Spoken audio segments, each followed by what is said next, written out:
नमस्कार, स्वागत आहे तुमचं माझ्या एका नवीन ब्लॉगमध्ये। आजचा ब्लॉग खूप मजेशीर होणार आहे। व्हिडिओ शेवटपर्यंत बघा, तुम्हाला समजेलच। आम्ही गावी गेलेलो 2 दिवस। तिथे माझ्या मिस्टरांनी नवस बोललेला कुलदैवताला, तो नवस फेडण्यासाठी आम्ही गावी गेलेलो। भैरवाचा सण असं म्हणतात त्याला। तर रात्रभर भैरवाची गादी घातली जाते, एक दिवा लावला जातो, तो दिवा रात्रभर विझू द्यायला जमत नाही। तर कशा प्रकारे हा सण आम्ही साजरा केला, कशा प्रकारे हा नवस आम्ही फेडला, हे तुम्हाला व्हिडिओमध्ये दिसेलच। तर व्हिडिओ स्किप न करता शेवटपर्यंत नक्की बघा। आणि या व्हिडिओमध्ये आम्ही काही रील्स शूट केलेले आहेत, ते पण तुम्हाला दिसेलच। तर व्हिडिओ शेवटपर्यंत नक्की बघा आणि चॅनलला सबस्क्राईब नसेल केलं तर सबस्क्राईब करायला विसरू नका। चला तर मग व्हिडिओ बघायला चालू करू। तर ही आहे मंदिरातील कालभैरवनाथांची मूर्ती। आदल्या दिवशी रात्री आम्ही सर्व पूजेची तयारी करत होतो। आमच्या मोठ्या जाऊबाई पुऱ्या तळत होत्या, त्यानंतर आमच्या दुसऱ्या 2 जाऊबाई त्या पुऱ्या लाटून देत होत्या आणि आम्ही दोघी, आमच्या मोठ्या ताई आणि मी, दिवे बनवत होतो। 200-250 पुऱ्या, 70-80 दिवे, असे सर्व प्रत्येक देवाला 5-5 दिवे, 5-5 पुऱ्या असं ठेवलं जातं। त्यानंतर दुसऱ्या दिवशी सकाळी ही पूर्ण तयारी केलेली।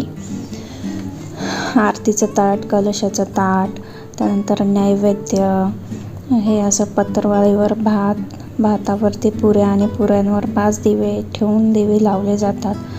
त्यानंतर प्रत्येक देवांचा नारळ आणि सर्व तयारी करून हे अशा पद्धतीने हे त्रिशूळाचं खूप महत्त्व आहे या पूजेमध्ये।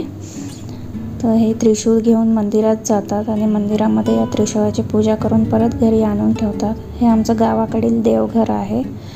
त्यानंतर हे दस्ती, टोपी आणि करदोडा प्रत्येक देवांचा आहेर समजा। त्यानंतर इथे पवरीमध्ये दूध घेतलेलं, वस्त्रमाळी, फुलांच्या माळी, हळदी, कुंकू, हे सर्व आदल्या दिवशीच तयारी करून ठेवलेली। त्यानंतर आम्ही सर्व जावा भावकीतल्या एकत्र येऊन मंदिरात जातो। हे आता अर्ध्याच आहेत फोटोमधल्या, अर्ध्या तर बाकीच आहेत। त्यानंतर या आम्ही 3घी जावा आणि हे आमचे लेकरं, हे माझा मोठा मुलगा आणि पुतणी, आणि हे आमची बच्चा पार्टी, रुद्राक्ष, ऋग्वेद, पूर्वी आणि शिवन्या। तर ऋग्वेदने एक त्रिशूळ घेतलेलं, पूर्वीने एक त्रिशूळ घेतलेलं आहे। त्रिशूळ घेऊन मंदिरात जात असतो। त्यानंतर सर्व भावकीतल्या बायका, पुरुष, लेकरं सगळे एकत्र येऊन नैवेद्य घेऊन मंदिरात जातात। जवळपास 40-50 घरांची भावकी आहे आमची। प्रत्येक घरामध्ये 4-6 तरी असे माणसं आहेतच। त्यानंतर सर्वांचं जे पंचामृत असतं, दही, दूध, तूप, मध, साखर, ते असं एकत्र केलं जातं आणि प्रत्येकाने असं लाईनीने येऊन ते कालभैरवांचा अभिषेक केला जातो प्रत्येकाच्या हाताने। आधी माझ्या सासूबाईंनी अभिषेक केला, त्यानंतर मी आणि पूर्वीने मिळून अभिषेक केला। हे आदल्या दिवशी भैरवाची जयंती असते ना, त्या दिवशी केलेला पूजा आहे ही। सर्व पूजा वगैरे झाल्यानंतर आम्ही फोटो वगैरे काढले छान असे। त्यानंतर दुसऱ्या दिवशी आमचा सण होता भैरवाचा। माझ्या मिस्टरांनी नवस बोललेला भैरवाचा सण करतो म्हणून। हे लग्नासारखंच असतं, मांडव वगैरे सगळंच करावं लागतं। तर अशा पद्धतीने आम्ही अभिषेक केला, त्यानंतर पाद्यपूजा पण केली। सर्व पूजा वगैरे करून झाल्यानंतर देवाला आहेर चढवला। अशा प्रकारे आहेर चढवला, दस्ती, टोपी आणि करदोडा व्यवस्थित असं बांधून घेतला। ते मूर्ती मोठी झाली आणि करदोडा लहान झाला तरी पण आम्ही असं दस्तीला बांधून ते ॲडजस्ट केलं।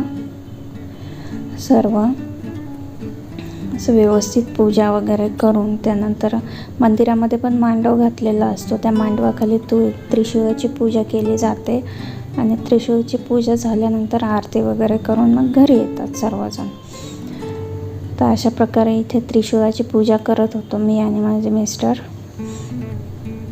तिथे पण शेणाची गौरी, त्याच्यावर कापूर आणि राळ टाकून पूर्ण धूप केला जातो।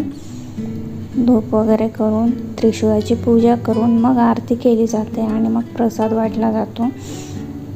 हे सर्व सकाळी लवकरच करतात. प्रत्येक घरामध्ये काही लग्न कार्य असेल तेव्हा.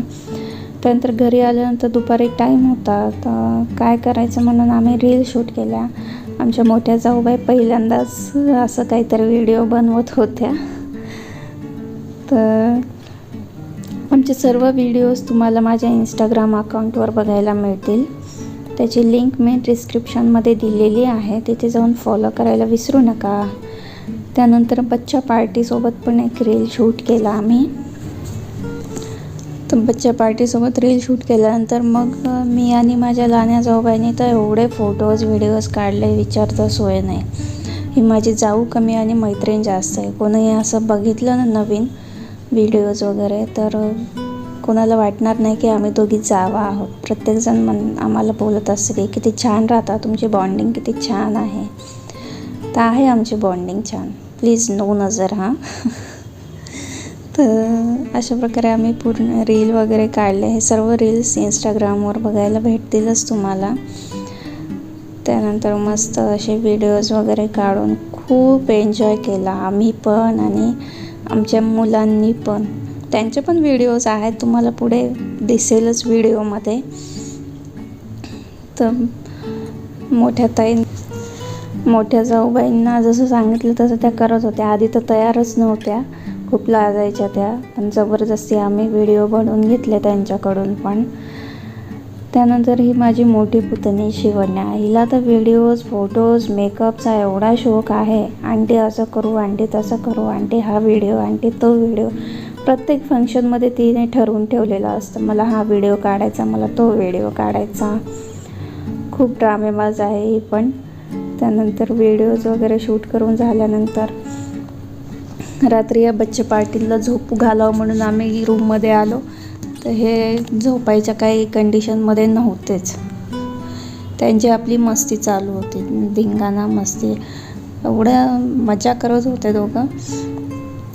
लांब राहिलो तर व्हिडिओ कॉलवरून माझी पूर्वी दीदी, माझा ऋग्वेद दादा असं चालू असते. जवळ आल्यावर पण एखादा तास किंवा जास्तीत जास्त एक दिवस ते एकदम छान राहतील. नंतर कुठली वस्तू अशी एकच दिसली तर अशी रडारड आणि असे भांडणं करतील दोघं, विचारता सोय नाही. मग अशा प्रकारे या दोघांचे पण काही छोटे छोटे व्हिडिओज काढले.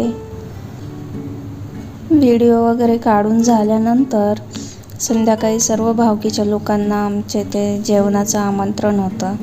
आचारी लावून स्वयंपाक वगैरे बनवून घेतलेला होता. त्यानंतर आम्ही जावाने दिवसभर हेच केलं, फोटोज वगैरे. एवढे फोटो काढले की वर्षभर आम्हाला DP वगैरे कुठे ठेवायचं असेल तर संपणार नाही असे फोटो काढले आम्ही. तर तिघींचे, कारण बऱ्याच दिवसानंतर आम्ही तिघी एकत्र आलेलो. एरवी तर मी परभणीला असते, लहानी जाऊ नांदेडला असते, मोठ्या ताई गावाकडे असतात. असं काही फंक्शन वगैरे असेल तरच एकत्र जमतो. मग सर्व भावकीचे लोक जेवण वगैरे करून झाल्यानंतर आम्ही सर्व सख्या चुलत जावा मिळून आम्ही 8 जणी आहोत. तर सर्वांचं जेवण झाल्यानंतर असं आम्ही एकत्र जेवण केलं रात्री. गच्चीवरच सर्व जेवण वगैरे करून गादीची तयारी केली.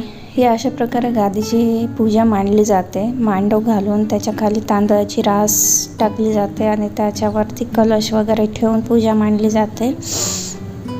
अशा पद्धतीने फुलांचा पाळणा केला जातो आणि हे 2 त्रिशूळ तांदळाच्या डब्यामध्ये असे ठेवलेले असतात. अशी त्रिशूळाची पण पूजा केली जाते. रात्रभर हा दिवा जो आहे तो रात्रभर चालू ठेवायचा असतो आणि सकाळी 5च्या नंतर ताजं गाईचं दूध टाकून हा दिवा विझवला जातो. हा दिवा रात्रभर विझू द्यायला नाही जमत. तर खूप कडक असतं हे गादीच्या पूजेचं. त्यानंतर रात्री भजनी मंडळ येणार म्हणून आमच्या सासऱ्यांनी हार्मोनियम आणि मृदंग आणून ठेवलेला, पण मीच संधी साधून हार्मोनियम वाजवायला घेतली. जवळपास 10 वर्षानंतर मी हार्मोनियम वाजवली. माझं लग्न झाल्यानंतर विशारदची एक्झाम दिली तेव्हाच, त्याच्यानंतर मी हार्मोनियम वाजवलीच नाही. तर 10 वर्षानंतर अशी खूप छान वाटलं मला. सगळे जुने दिवस आठवले माझे. त्यानंतर रात्री उशिरा या दोघींचे काही व्हिडिओज काढले. या आमच्या 2 ड्रामा क्वीन्स आहेत. तर अशा पद्धतीने सर्व आमचा भैरोबाचा सण साजरा केला. तुम्हाला व्हिडिओ कसा वाटला हे कमेंट करून नक्की सांगा. आणि सर्वात महत्त्वाचं, चॅनलला सबस्क्राईब केलं नसेल तर सबस्क्राईब नक्की करा आणि बेल आयकॉनला क्लिक करा. बाय. Thanks for watching.